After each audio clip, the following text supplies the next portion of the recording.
So what is up, guys? Nick here, helping you to master your technology, and welcome to my Samsung Galaxy S21 Ultra 1 year later.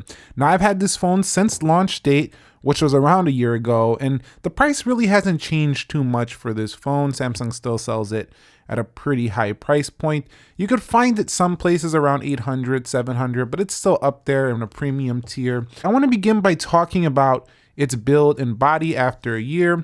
I got a couple stains here on the glass, as you can see right there. And I also got a chip up here on the top, right about there. So other than that, it's been pretty flawless. And those were probably by my own doing, just being a little bit too rough with the overall phone. So overall, with this glass back material, I really just enjoyed how premium this phone felt all year long. It has this like aluminum kind of build around the edges, but it's polished, so it gives us this premium look to it. You see how polished it is right there. And then you have this matte texture glass, which a lot of people seem to love. And I really loved on the camera housing how Samsung made this, not a greasy glass, so it's just kind of clean all the time. So the camera stays clean, a little bit more narrow than some of the wider large phones out there, meaning that while you can't easily reach up to the top of this phone, at least it wasn't too hard to hold from the bottom, and then you could just use the one-handed mode, and you could swipe down with the One UI software and pretty much easily reach stuff, even though this was a massive phone. This thing was 227 grams, so this was not a light Samsung phone, actually one of the heaviest I have used, so definitely has got some weight to it. You're not going to find this to be super light, anything like that. Okay, so 1 year later with the display, it's also been pretty incredible for me here. 6.8-inch display here. This is a dynamic AMOLED adaptive refresh of 120 Hertz. So if we do go into display settings, you'll see they have the vivid mode and natural mode, but up here you'll see adaptive smoothness. You could put this in 120 Hertz. In 2021, we seen them bring 1440p with that 120 Hertz. Prior on the Note 20 Ultra, we were only able to get that in 1080. So not only was this display tack sharp, it was also ridiculous bright in sunlight. It could hit like 1500 nits. This was the easiest phone I've ever seen to read outdoors. In addition to that, they've toned down that oversaturation that's typically associated with Samsungs, but somehow managed to still make it look a little bit more punchy and vibrant. Also, when you do view images, you would just have that tiny punch hole up there, which is actually smaller than some of the older Samsung punch holes. And you could see just very thin bezels. The overall display is just incredible here. They're probably like, why are you showing a Pro Max or iPhone 13 Pro photo? Let's show the S21 Ultra while you're talking about a Samsung.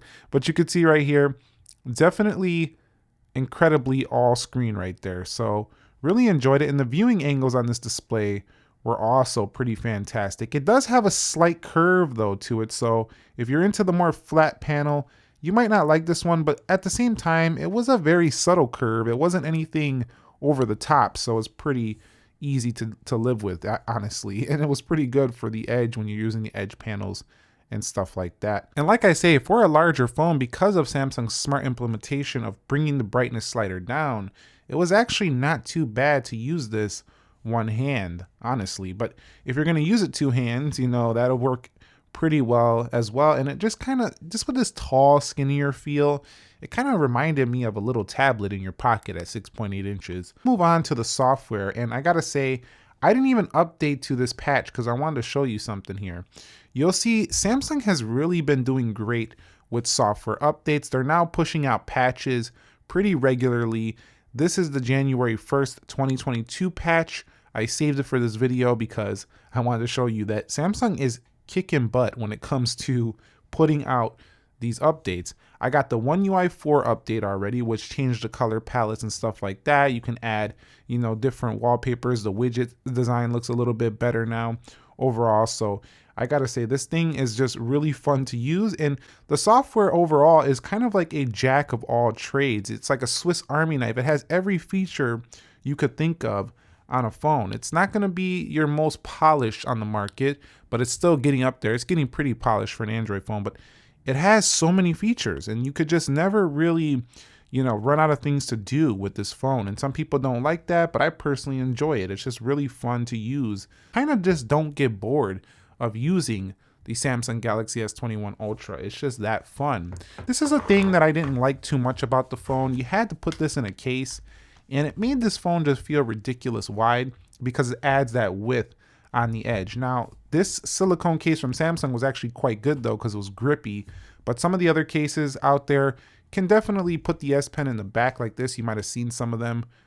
Those are probably a little more slim, but I gotta say I've really enjoyed just the S Pen overall right here. It's a larger S Pen than you'll find on something like the Samsung Galaxy Note, so it always felt like just a much easier writing experience, especially considering that Note pen is pretty small. And I'm a little concerned for the S22 Ultra if they're gonna make the pen smaller on this phone. It kind of felt more like a pen you would get for, say, a Samsung tablet. So enjoyed that pen. However, didn't enjoy the way you had to put it on the phone, but it really made this phone, again, a jack of all trades, because not only do you have the Galaxy Note pen right there, you also have all those other features we talked about and the amazing camera build here. There's not really a lot wrong with this phone. It's actually incredibly difficult to find something to complain about with the S21 Ultra. And that brings me on to performance. 1 year later, we do have a Snapdragon 888 CPU, which Samsung just put into the Galaxy S21 FE, and for good reason. This chipset is a beast performer. Also, this thing has 12 gigabytes of RAM, but what really Samsung is starting to go to town is on their efficiency of their skin, the One UI, because the actual animations and everything are much smoother than before, Samsung of the past. And this was the first year that I really felt like Samsung was just on another level with improving their software. However, I did see, one bad update. When I first got One UI 4, the performance was just trash. It kind of broke my 120 hertz display, but then they pushed out an update pretty quickly and I was back to 120 hertz, so I was happy about that. I've never been so impressed with a Samsung performance. It's been so much better than past years, and that's pretty incredible to say, because I remember when Samsung just had all these features, but the phone just didn't perform like I wanted them to. And another way I knew this phone was very efficient was it never really got that warm, and I'm not a big gamer, so that might be why I never really played many games on this phone, although it is very capable. It stayed pretty cool to the touch. The temperature and heat management on this one was very good, and that really was enjoyable. This is a big phone, so there is some space on there for it to spread out, but I gotta say, this phone right here never really got too warm to the touch. Cameras, and I gotta tell you, the camera setup on this phone on paper is ridiculous. The spec sheet looks like you have multiple pro cameras on a phone, and they wouldn't be wrong, but for a phone, these cameras are ridiculous. The amount you can do with them. Again, when I talk about the jack of all trades, this phone has got it. Now, we'll talk about, it has a 10x optical zoom, and this zoom is seriously impressive for a phone. That was a little too close on that Android eye, but definitely the zoom on here is really impressive, especially when you start zooming into like 100x. You're like, whoa, this thing is crazy. Like, how can it go that far? You can see 100 times zoom right there. But not only that, then you get up out of the camera section and you see, wait a minute, they have a food mode. Yeah, most Samsung phones have this.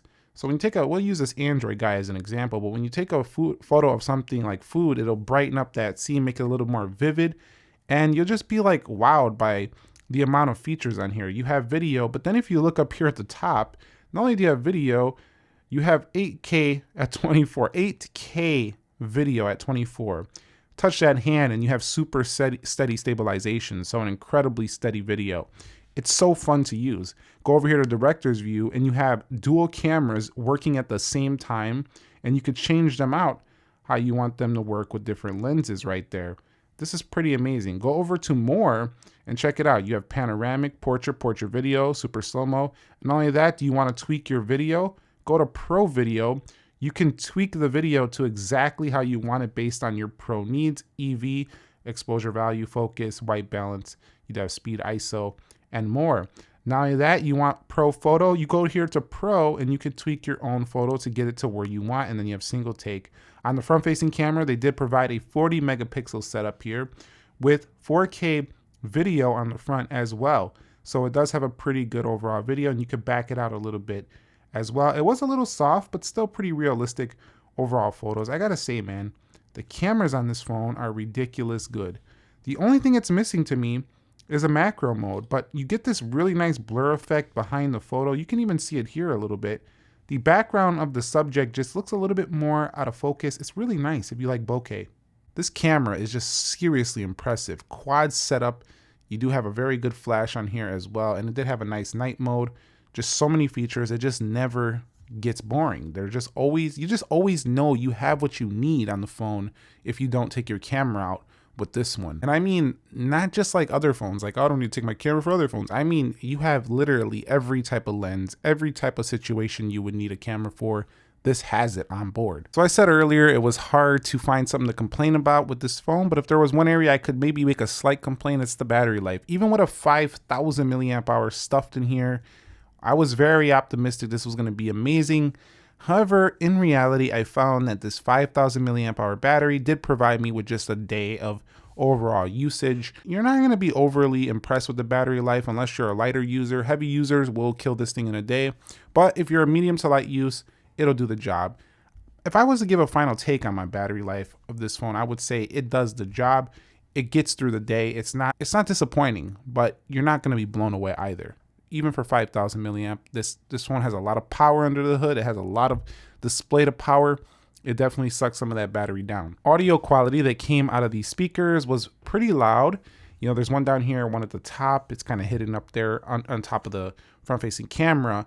But if we scroll down here, I'll go over here. Without this mode on, it's actually not that loud though. So with pretty much all Samsung phones, keep in mind, you got to turn on the Dolby Atmos, put it on auto, and it'll sound pretty loud. So always keep that on if you want the louder overall volume. Now, one area that's seriously impressive with this phone though has got to be the overall connectivity of this phone. So you do have 5G on board. Not only that, you have Bluetooth 5.2, Wi-Fi 6E, USB-C fast charging, and you have the universal transferring obviously with USB-C. Essentially what you have here is a perfect connectivity phone. This thing connects to everything blazing fast.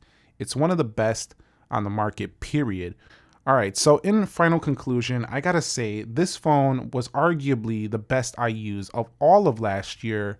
Seriously impressive 1 year later, and if I had to buy it again, I would easily recommend doing so. At a lower price point, I would recommend waiting till the next month until they launch the new phones to get this less, because right now it's still pretty high, it's pretty up there, and they're not shipping super fast either.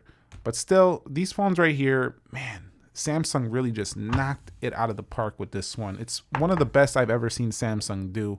And I was just shocked that Samsung pulled this off compared to their prior phones. It's just like they were just building and building and building, but there was always something. With this phone, there was really like nothing really to complain about. I'm just seriously impressed. Let me know your thoughts on the Samsung Galaxy S21 Ultra. Have you used it? Are you planning on buying it? Do you have any questions? Drop them down below in the comment section of this video. If you found it helpful, entertaining, informing, click the like button for me. Subscribe for more. Nick here. Peace.